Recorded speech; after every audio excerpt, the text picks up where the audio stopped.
Hello, my name's Avani Dias and this is Replay. Today I'm going to be listening to Arlo Parks' first album, Collapsed in Sunbeams. I chose this album because it's just really capturing the moment and the feelings of our current generation. Actually, some people refer to Arlo Parks as the voice of our generation. She's like 20, maybe 21. And, you know, this album goes into things like mental health, exploring your sexuality, relationships, just watching the world go by. And it's really warm, but there's moments of just intense darkness and emotion as well. She takes you into her world with each song, but they have these universal feelings that we can all connect to. Okay, so the first track is the title track. It's called Collapsed in Sunbeams. Collapsed in sunbeams, Pretty stretched obvious out words, open I to guess. beauty, however brief or violent. I see myself ablaze. So this first track, it's spoken word, and Arlo Parks actually started off as a poet, and she started submitting songs to the Triple J Unearthed equivalent for the BBC. She almost doesn't sing in some parts of the album, and this is one example of that. We're all learning to trust our bodies, making peace with our own distortions. She's really setting up the idea that she's going to be like making these illustrations, these vignettes, these sort of scenes that she's going to develop in each song, which she's bringing you into. And this is sort of the prelude to all of that. Yeah, and the like sound of it is really beautiful as well, because it's just, it really does feel like you're sort of sitting on a Sunday afternoon. There is like sunlight coming in and you're feeling kind of emotional about what else is to come. And I think she's just setting up that tone through the sound of that song as well. There's a lot of warmth in it, but a lot of depth as well. So the next song is Hurt, and this is one of her most popular songs from the album.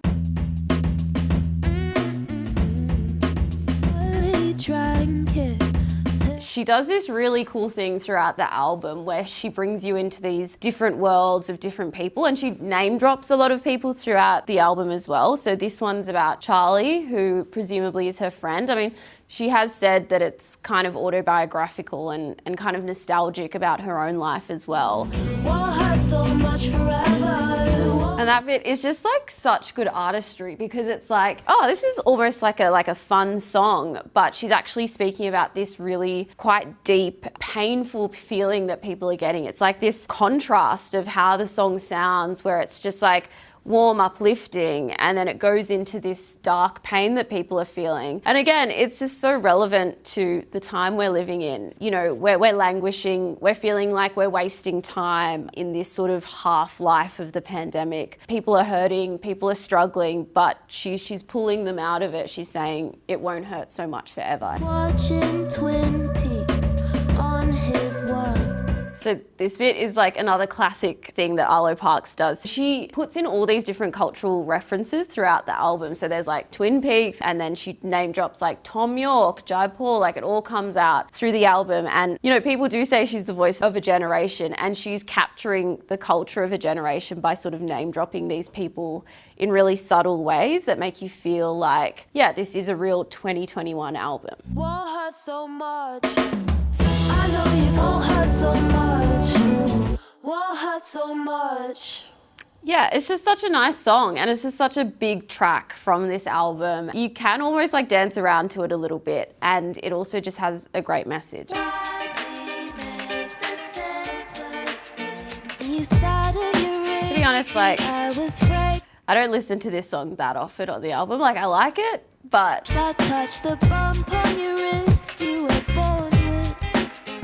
see, this is the thing that she does again. Like, she is just such a beautiful lyricist. Like, it's just so visceral, like that bit that we just heard. I held my breath as something deep inside pinched. I touched the bump on your wrist you were born with. That's just such an intimate moment that's so specific to her and her as a person and her life. At the same time, you feel, oh yeah, like I know being with someone. I know what it's like when you touch something that's just so intimate to them as a person. And she's pretty genius in the way that she writes these songs, because it's just like intimate yet universal at the same time.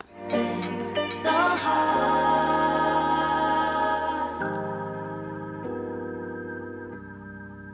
Oh yeah, there's a cool organ in that song. Like, it's just like kind of, she brings in like a bit of a soulful sound into that track. Some of it's a bit more poppy, some of it's a bit more soulful, like that one, which is really cool. So the next song's Hope. blunts unpack and write. See again, so this song is like about mental health, which is obviously such a big theme through this album. It's just very, very unusual to hear an artist sing so openly and explicitly about mental health in this way. And you're like, yeah, I really relate to it, especially at the moment. Just some of these lyrics, you can just picture yourself in those scenarios. It's like reading a book as soon as the songs start, because she brings you into these different elements of her world. Oh, you're not alone. Why you think you are? Just feel like that chorus, it's just, yeah, it makes me kind of emotional hearing it, because it's like, you're not alone like you think you are. And again, that just speaks to so many people at the moment. It's like we're all feeling really lonely. We're not seeing many people at the moment, and she's trying to draw us out of that pit that a lot of us are feeling we're in. And I think that's just really powerful, like that so many people are listening to this track, and this kind of music could be a lifesaver for someone.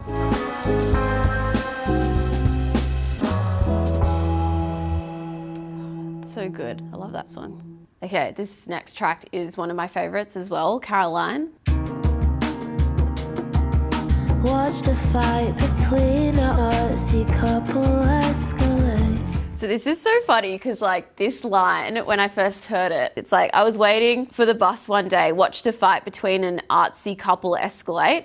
And for ages I thought she was saying, watching a fight between an Aussie couple escalate. And I'm like, why is she talking about an Aussie couple? And like, how does she know they're Australian? And is it poetic to talk about an Aussie couple? Like, it's just funny. Anyway, then I looked up the lyrics and it's an artsy couple. So, you know, I guess that brings it back down to her cool, like trendy thing that she's got happening. Everybody knows the feeling. It's so good because it's like she's watching this intense fight. This line, it's like, I saw something inside her break, everybody knows the feeling. And it's so true because you're like, oh, I know the feeling when you're like so angry and like then you have that kind of partner fight, whatever. Yeah, it kind of goes again to like the whole concept of the album. It's like, you're watching these intimate moments from Arlo Parks' life, but then you connect to them on your own level. And then this is like weirdly meta because it's like she's watching someone else's situation play out and then she's connecting it through her own life. And it's like Inception. Started screaming.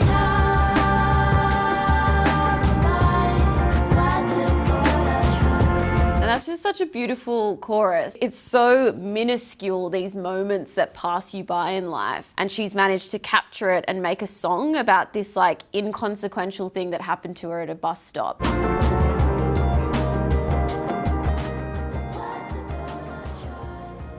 Yeah, I think that's one of my favorite songs. But I also love this next song. Yeah, let's play it. You do your eyes like Robert Smith. Those two opening lines, it's like, I'd lick the grief right off your lips, you do your eyes like Robert Smith. It's just like, it's her supporting a friend who's struggling through some sort of severe mental illness, and she's talking about when you sort of see a friend pop up and they've just like trying to hide their pain with lots of makeup, you know, just like overdressing, but you can really see behind it. And it's when you sort of see a friend who's sort of disintegrating in front of you. Sometimes it seems like you won't survive this, and honestly, it's terrifying. Oh, it's actually a really sad song. Like, it's just heartbreaking. And again, this is something that's so relevant at the moment. It's like, you know, we're all dealing with mental health stuff in some way, and we don't have enough support services for young people going through this stuff. So as friends, you have to support each other through it. It's tough, like it's hard to be that friend because you feel so much pressure on yourself. It's really difficult. And she's talking about that, you know, the next bit we get into, she's talking about what you would do with a friend. You're just trying to do these basic things, go to the shops, buy food, whatever. And she just really encapsulates that in a powerful way.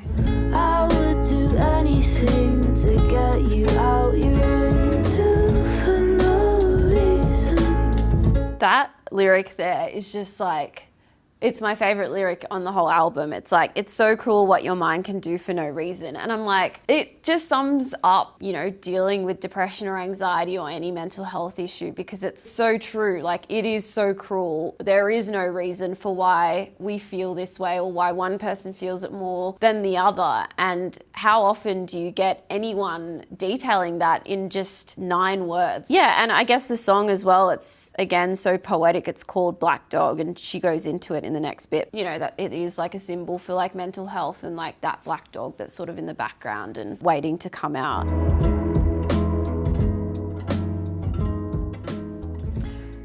So yeah, it's such an emotional song. I really like that one. And the next one's called Green Eyes. Dragon fruit and peaches in the wine. Okay, so like this, like again, she's got the like summery vibe. She's talking about like fruit, and like you kind of have those pangs of nostalgia back to that moment in like year 10 where, you know, you're lying with a friend who you might have a little crush on. Kissing circles underneath your eyes. Felt their eyes judging our love and baying for blood. When you're dating someone who doesn't feel comfortable being with you for whatever reason. And Arlo Parks is really open about her sexuality and the fact that she's talking about queer relationships in this album as well. And this song, it goes into that situation. But again, it's so universal. Like, she does this through every song. It's like these intimate moments, but we can all relate to that. When you like someone or you're dating someone who supposedly likes you back, but whatever internal thing that they're going through, they don't want to be publicly open about their relationship with you and how painful that can be. Some of these folks wanna make you cry. They made you hate what you were out of habit. That line is so powerful, like that kind of rejection that you may grow up with from your parents and how that affects your future relationships. Okay, so the next song's Just Go. So this song, it's like, again, it's got like the cool guitar. You know, it's kind of like a nice, fun song, but she's talking about a really annoying situation about like a really clingy ex who's always around, but is also not there at the same time. It's like, oh, I'm over this. This is so annoying. Sad you're feeling dead inside without me. There's so much maturity in these lyrics. Like, I can't believe she's 20, because she's like, yeah, I found that and I heard it, and most of us would probably be like, yeah, I'll take you back, like I believe you. But she's like, that signifies to me that you haven't changed. And it's like, whoa, how did you know that? Like, it's very impressive that she's that, you know, analytical with people. Why don't you just go? It's almost like sarcastic the way that she's like, why don't you just go? Which is like a classic like heartbreak dramatic line, but then she's got this like fun like guitar underneath it. It's like, I love the contrast that she does. You know, it could be this like really heavy intense song, but somehow she makes it light, and there's a bit of like irony there, because you're like, oh yeah, like it isn't that bad, but she's also saying, why don't you just go? I don't know, it's cool how she just like screws with your emotions a little bit. She says, why don't you just go a lot? It's like, yeah, we get the point. All right, the next song, it's called For Violet. Yeah, she's like name dropping people throughout. There's so many characters from her life in this album. Better get me out of here. It's like when you're at university or college, or you're living away from your parents and you're in your 20s, and then you go back for like some kind of holiday, you always regress. Like, you go back to that kind of high school time where you're like feeling the frustrations again. She just captures this in-between vibe. You're like on your own, you're independent, but then at the same time, you're like feeling that, you know, angst that you have when you're growing up. College starts again, you'll manage weight. Oh yeah, so she's telling her friend in this bit, she's like, yeah, you're struggling with the parents issue now, but like, don't worry, you've got an out this time. Like, you've got a break. Can't do this, can't do this. It's just like a cool chorus. With this song, she's kind of flipping between who's talking. Like, this bit now, her friend's talking like, nothing's changing, my life's the same, sick of the parents. Clearly Arlo Parks is a support network for a lot of people, I'm getting from this album. And she's just got like such a nice voice. Like, it's, yeah, it's a cool song. I like that one. All right, next song, Eugene, which is, another one of her like kind of key tracks. It's kind of like got a bit of a poppy sound. The underpart of your eyes was violet. Again, like it's so poetic, and using like the colors to describe the kiss. It's like it was all amethyst, the underparts of your eyes were violet, and it's like you just picture that, like you close your eyes and it's just so visceral the way that she describes that stuff. Well, and you cried over Eugene, he was mean. This is so like nostalgic. It's like her childhood best friend who she's known for years. Yeah, she's best bud since 13, and you know, she's helped her through all these heartbreaks and so on. And she's seen her be with like terrible guys, but Arlo Parks was in love with her the whole time, and how, you know, difficult it is to see like someone you love choose the wrong people and not choose you when you're like there the whole time. And you're trying to be that supportive friend, but you know, it's hard. I kind of fell half in love and you're to blame. It's that two-way thing. It's like, oh, I hate and resent you for like being with other people and choosing the wrong people, but also I resent myself for like also falling in love with you and ruining the friendship. I thought that was our thing. I hate that son of a bitch. I love that bit because it's like you're showing him stuff that we shared. Fair enough, we all do that. Like we learn things from our friends and then we like take them to our relationships, whatever. But she's like, oh, this should be our thing. And then she's just like, oh, also I just hate that son of a bitch. It's like, yeah. Bluish, which is the second last song. You held me so. This almost sounds like a cool like R&B song. Like it's like almost a different vibe. That's why it hurt the most. I got so close. To be honest, I haven't listened to this song that much. Like I think I've gotten like this far in the album, and then the last few songs I've listened to a few times, but they're still good. It's not easy when you call me in the dead of the night. Again, she's going into like the annoying ex, and it's like, give me space, like just stop calling me. That's the vibe of the song. When I say I need some space, I shouldn't have to ask you twice. Shouldn't have. Yeah, just like annoying ex. That's the general sentiment, I think. Shouldn't have to. The last song is Portra 400.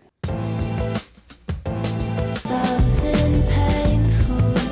It's interesting that she's like wrapping up the album with that line. It's like making rainbows out of something painful, because she almost does that with every song. It's like she gets something really difficult from your life and like tries to pull you out or tries to like tell you about it in a different way. Dodging gravestones. So yeah, this song is going into just like dealing and coping with stuff by like partying, and she's talking about like taking drugs. Don't you think I know? Actually, it's more like a friend trying to tell her not to do drugs. I think that's the vibe. And she's like, yeah, I know that, but I feel the need to like to get out of some of these situations. Cool. So the song is obviously called Portra 400, to do with like film cameras. And again, that's like the general consensus of the album. It's like these like snapshots of your life. And it's interesting that she's like summing it all up in that way, because it's like looking back through a photo album. Yeah, it's a cool way to end the album. So I have a few standout tracks. I love Hurt. It's obviously one of the key tracks, and it's just really warm and nice and just goes to some of those relationship issues. I love Caroline, just like summing up those inconsequential things that you see day to day. I think Black Dog is probably my favorite song, and it's interesting because it's one that I listen to but not as much, and I only listen to when I'm listening to the album in full. It just goes to like so many issues at the moment, and it's a really powerful track about mental health. And I really love Eugene as well. Yeah, that nostalgia that she brings up, but also just like that relationship that she sums up with a best friend, I think is really beautiful. And yeah, it's just really cool to listen to the album in full. When you put it all together, it's really interesting, some of the themes that kind of recur throughout it. And you know, at the start we were saying like people call her the voice of a generation. A lot of people feel a lot of pressure with that kind of term, but I think she's really summed up the struggles for young people, and the struggles, but also the beauty of life as a young person at the moment. And I think she's done that masterfully.